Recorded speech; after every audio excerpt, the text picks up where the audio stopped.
hunting. Before I get started, I'd like to thank the Association of Space Explorers for sponsoring this cohort. They allowed us to send out the kits and for us to do this PT, professional development, and a special thanks to astronaut Dr. John David Bartow for his support. So today I'm going to try to keep this focused webinar and have everything finished within 30 minutes. We have some curriculum or some content, and then we'll save some time for Q&A at the end. Co-host is Sunny Washington. She'll be there looking at chat. So if you have any questions that you'd like to maybe queue up for the end, or something like, hey, I want to know about this now, just let Sunny know and put it into the chat, and then she can get online and ask me those questions. And so today the outline is we're going to go over some like phenomenon or big type questions that maybe you want to introduce to the students to get them kind of intrigued about the lesson. We'll be talking about exoplanets. Particularly we'll be talking about how we discover them with this transit photometry method. And then we'll be, yes, go ahead, Sunny. Something happened. I don't think so. Okay. And then we'll be building the an exoplanet detector, which is actually it could be a model of this transit method. Okay, so I'm going to go ahead and jump into this, and so it's kind of this big question: are we alone in the universe? And I think this is actually maybe like one of the reasons people do look for these exoplanets. So I think this can be kind of that question that you could pose to a classroom. And when we look at this quote right here from Carl Sagan, it's and this seems to be verified by all the kind of astronomers and astrophysicists out there. Kind of the total number of stars in the universe is larger than all the grains of the sand on all the beaches of the planet Earth. So definitely a lot of stars out there. And then when we look, Stephen Hawking, so he's a strong believer that there must be some life out there. So the idea that that we're alone in the universe seems to be, hold on a second, I can't really read that because of my overlay there. Implausible and arrogant, considering the number of planets and stars that we know exist. It's extremely unlikely that we are the only form of evolved life. So I think this could be a quote, and then it's like, well, what's the counter argument to this? Well, prove it, Stephen. And where's the data? Where's the evidence? And I think this is kind of one of the driving factors for us looking for exoplanets in the universe. Okay, so this is a study that just came through my feed through, with Space News, and it's one of the exoplanets. Last year, a study came out of, I think, Belgium, where they looked at, and through their analysis, they actually believe that there's actually water vapor on this exoplanet. And then just recently, somebody took that study and did further studies on it, and they think that is actually kind of confirming that and thinking that it actually has maybe the capability of harboring life. So we're missing a slide there. Let's see if it'll load. No loading. That's okay. What that talked about was kind of the habitable zone. So that's kind of a term that people will talk about is like, and it's really, there's many different characteristics to that, but the biggest one would be, is it too close to the sun where it would evaporate all the liquid off of that planet? Is it, or is it too cold where it all be frozen? Or is it kind of in the middle where you can actually have liquid water possible on that planet? And that's kind of one of the big factors in life as we know it. And so that's kind of that habitable zone. So the last exoplanet we saw was 124 light years away, which is a long ways away, but our nearest exoplanet is 4.37 light years away. So, kind of think of that as if we take the fastest rocket that we have right now in existence, that would take us 30,000 years to get there. So this makes it really difficult to study these planets. So note this kind of great image that we have of this closest exoplanet. why are we getting a loading on those? Okay, well, what I wanted to say was this is actually, just so everybody knows, this is very much an artist's rendering of what that planet looks like. What we really see are just tiny pixels on a small little grid when we look at these faraway planets and stars. Okay, so we talked a little bit about how close these planets are. So we have our sun here, and then we look at 2 light years and 4 light years, and then we start to get some of these stars that exist with exoplanets orbiting around them. And we can see right here is kind of that closest where we have identified exoplanets that are orbiting around there. So I think this can be a good example of finding some resources to look at what is really the scale of a light year. We'll share these slides right here, but this is actually a kind of a really interesting video that kind of goes through the small planets to the smallest stars, the biggest stars, and then goes up through what is a light year, and then the size of the Milky Way, and then goes all the way out to looking at different galaxies. So we talked about traveling and to these distant exoplanets and how far away they are. So we have 2 images here. The one on the left is an actual picture. So this is actual photography and not a rendering. And I think some people might know what this is, but this is the Light Sail project put out, sponsored by the Planetary Society. This is their 2nd mission. They've had 2 successful missions, and this one was actually where they put out this big sail, like kind of like this really micro thin mylar sail.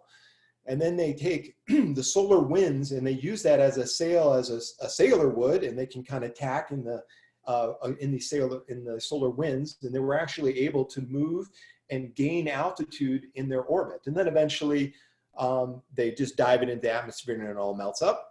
But kind of this proof of concept for taking this light sail concept. And it really kind of really interesting too. This is a Carl Sagan, idea from a long time ago, and there's a really interesting clip with him on Johnny Carson, just this romantic explanation of how we could do this, and to see it now happen is amazing. Now there's this project called the Breakthrough Starshot Project, and this is kind of like scaling up this solar sail idea. And the idea is to get an enormous sail, and it's so enormous that it really is not possible at that scale unless we do some of this nano fabrication. So really thin, really huge. And then a really tiny payload kind of to go along with it, where the payload is actually only about the size of a postage stamp. Launch this out into space, and then a whole array of lasers will actually hit that sail and give it enough force to actually propel it, and they think they can get to like 20% of light speed. So that's fast, but that still would take 20 years to get to our nearest exoplanet and do a flyby. So kind of what the question is, so you're flying by and you're going that fast, and when you're flying by one of these stars and exoplanets, what would you try to capture? So exoplanets, so they continually, they continue to find them, probably, I think a couple dozen even this year. And if we look, the count right now is that verified exoplanets is 4,126. And so if you go to NASA, you can go to NASA, and they actually have kind of the inventory of all the planets. And if you sort by date, you can see, wow, the earliest time that we actually verified that there is another planet outside of our solar system, they actually verified it in 1992. One was actually they were able to detect it, and then they verified that in 1992. So until 1992, we actually had no proof that there were any other planets other than the planets that we have in our solar system. So this is really new science and really exciting. Okay, so how do we find these exoplanets? So there's kind of 4 major methods for that. We have the transit, radial velocity, microlensing, and imaging. So we're going to actually be focusing on this transit method. And so this is looking at the star the star and observing its light.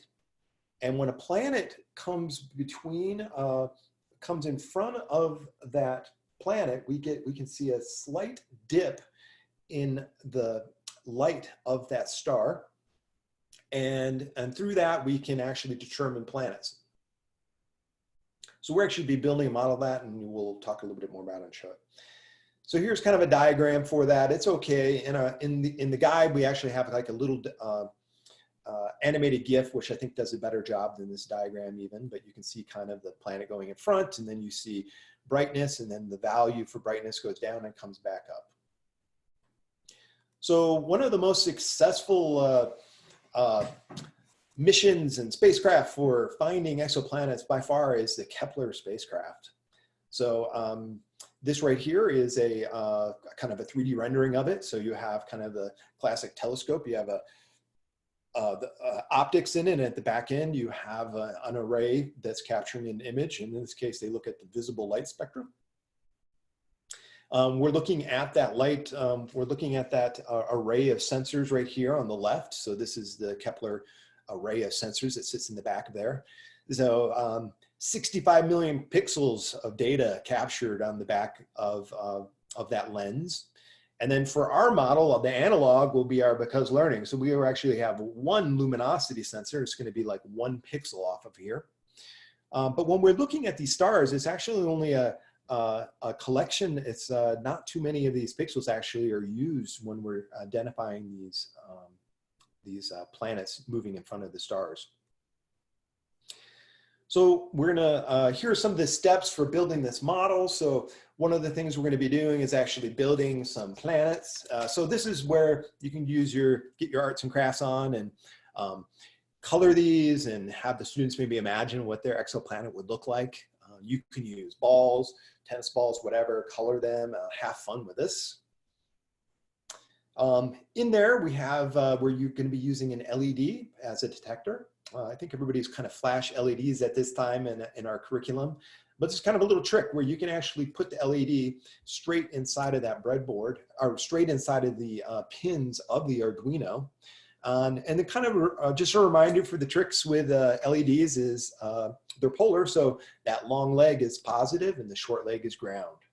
So if somebody says, hey, my LED is not working, maybe turn it 180 and give that a try. Okay, so for this, I'm going to go ahead and stop sharing my slides. Now we're into video. And let's see, can everybody see? Great. I'm going to go ahead and move this back. Let's see, I'm going to go to my slides actually 1 second.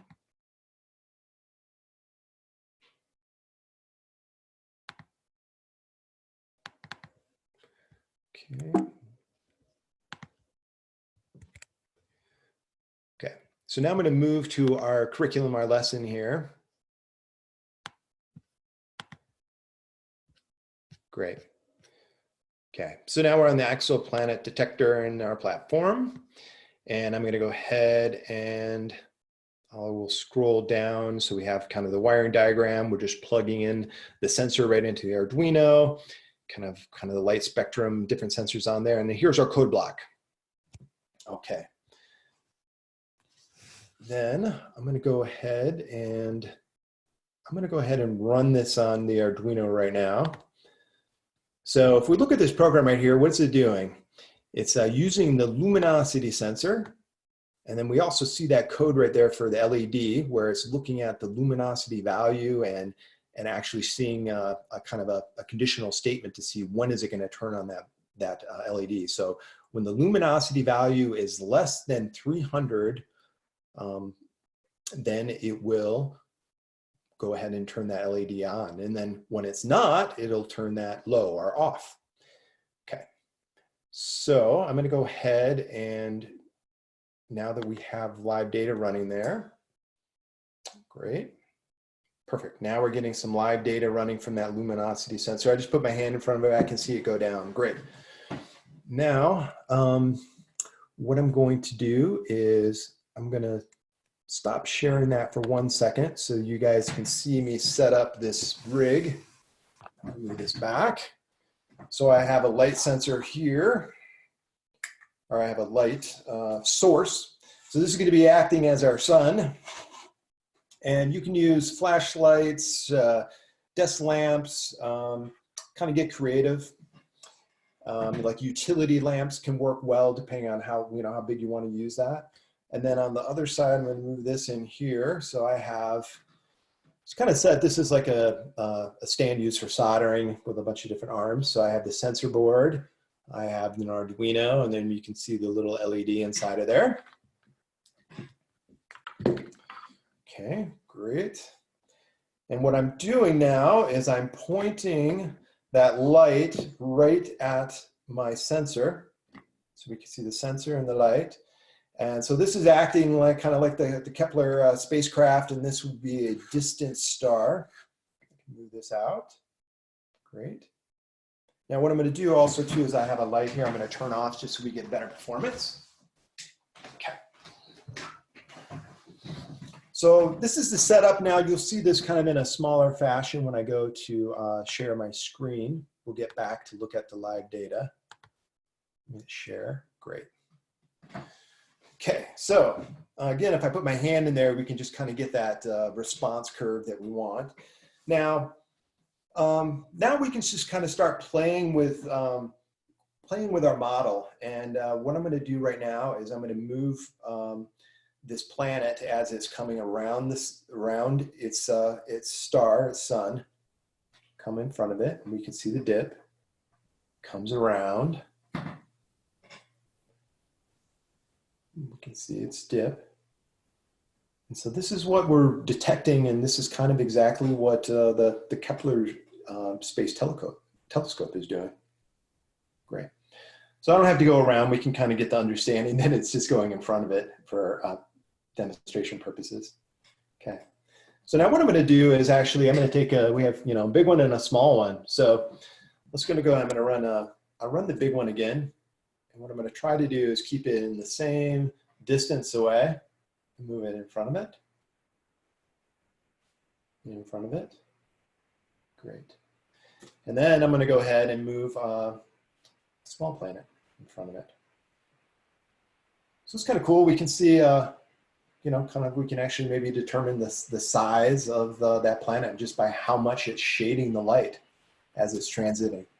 Now, one of the things that one of our goals of this challenge would be for it to light the LED when it detects one of these. So let's go ahead and we'll just use the big one for this example. But so let's look at where is this dipping when it's transiting.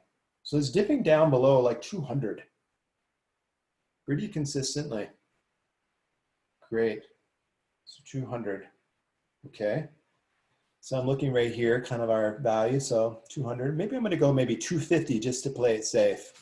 So I go open the code, and in order to get this to trigger, I already have, it's default set at 100. I'm just going to show you, so we'll set this at 250. And I'm going to go ahead and run. So now what it's going to do is when that luminosity value, the lux value, drops below 250, then it will then turn that LED on high. And so we run that, and I'm going to go ahead and start up that data collection again. Great. Now, and what I'm going to do is hopefully, let's see, make sure everybody can see. Now when I move in front of here, dips below 200, and just kind of an example, LED's on, hopefully people can see that. And I move it away and it's off. So this is just kind of an example, what are we trying to do in this case? So we're looking at data, we're getting a value, we're going in, we're doing a calibration. We're also kind of introducing this to a conditional statement. So we have an if then else type of statement here. So if this, do this, else do that. So it's kind of maybe a new type of set of syntax for the students. Great. I'm going to go back and jump into some slides.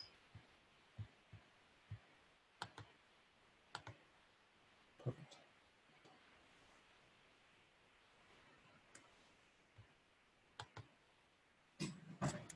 Go ahead and reload that. some reason it's not happy.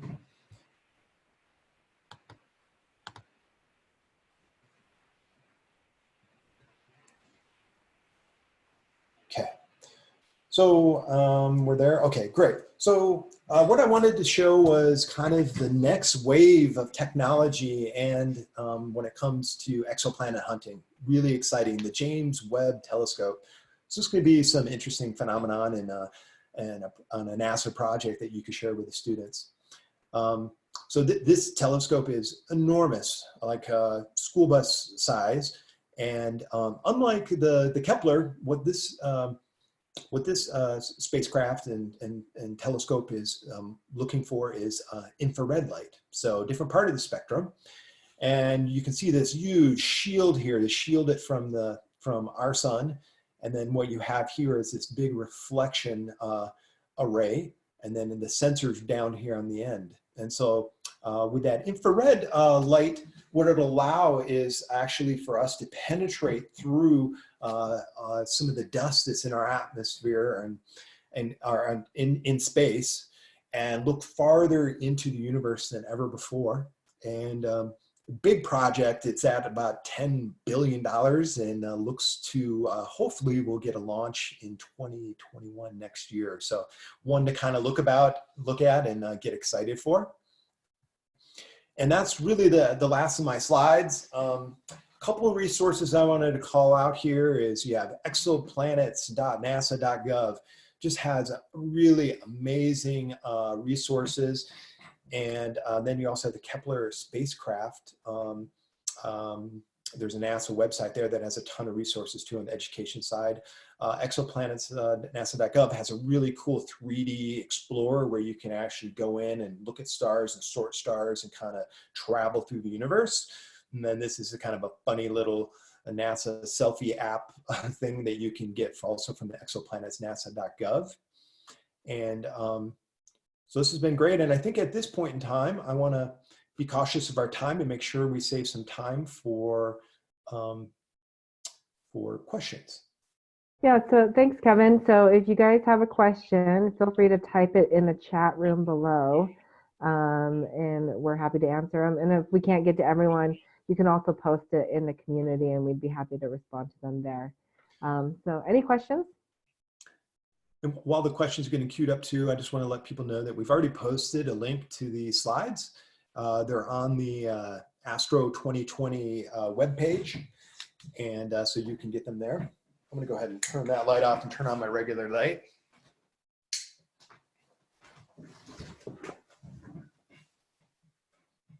Okay, everybody's really shy. No questions so far. But good feedback. It's super clear and straightforward. So thank you, Kevin. Any other questions? What we will do is we did record this. So we'll follow up with an email probably later today and send it out to the whole cohort. So you can rewatch this. Of course, you're also welcome to watch this with your students if you plan on doing this experiment with them. Great. Okay. And if you have any questions too, my email's right there, kevin@becauselearning.com, and then you can always send any support type questions also at support@becauselearning.com, and that'll hit our queue to make sure the team can see those. Okay, I think that's it. Great. Well, thanks for your time, everyone, and have a great day.